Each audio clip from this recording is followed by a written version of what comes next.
අද අපි කතා කරන්නේ BYD Atto 3 එකේ දැනට තියෙන ප්‍රශ්න කීපයක් ගැන.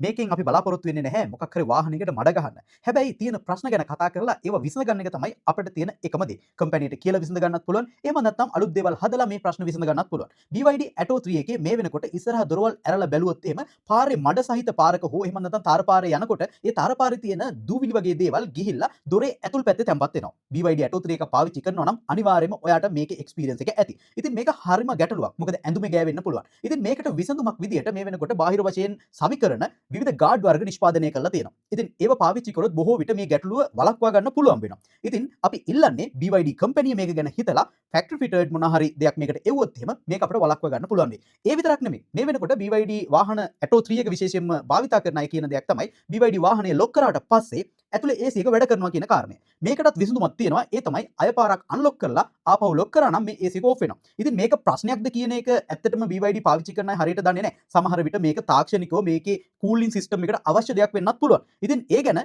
යම්කිසි අදහසක් අපිට ලැබුණාට පස්සේ අපි ඒ ගැන ඉස්සරහට කතා කරන්න. ඔයාට මේ ගැන යම්කිසි අදහසක් තියෙනවා නම් පහළ කමෙන්ට් සෙක්ෂන් එකකින් යොමු කරන්න පුළුවන්. ඉතින් මේ ගැටලුව ඇත්තටම ගැටලුවක් නම් BYD ආයතනයට පුළුවන් අප්ඩේට් එකක් කරා මේක විසඳන්න. එහෙම නැත්නම් එයාලා හිතාමතාම ටෙක්නොලොජි එකේ පවතින ඉම්ප්‍රූව්මන්ට් එකක් විදිහට මේක දකිනවා නම් අපිට ඒක අනිකුත් වාහනවල තියනවද කියලා කම්පෙයාර් කරලා බලන්නත් පුළුවන්. ඉතින් මෙන්න මේ ගැටලු දෙක ඔයාටත් ඇවිල්ලා ඇති. ඉතින් ඔයාටත් මේ ගැටලුව ඇවිල්ලා තියෙනවා නම් පහළ කමෙන්ට් සෙක්ෂන් එකකින් කමෙන්ට් එකක් දැම්මොත් එහෙම ඔයා මොකද්ද මේකට කරේ කියලා අනිත් අයට ඒක වැදගත්. ඉතින් අපි මෙතන කතා කරන්නේ වාහනයකට මඩ ගැසීමක් එහෙම නෙමෙයි. අනිවාර්යයෙන්ම අනිකුත් සියලුම වාහන පිළිබඳවත් අපි මේ තුලින් කතා කරන්න බලාපොරොත්තු වෙනවා. ඉතින් මේ හැම වාහනයක් ගැනම EV Lovers Club එකෙන් අපි ඉස්සරහට කතා කරමු. ඉතින් අපේ page එකට like කරලා අපිත් එක්ක හැමදාම රැඳිලා ඉන්න.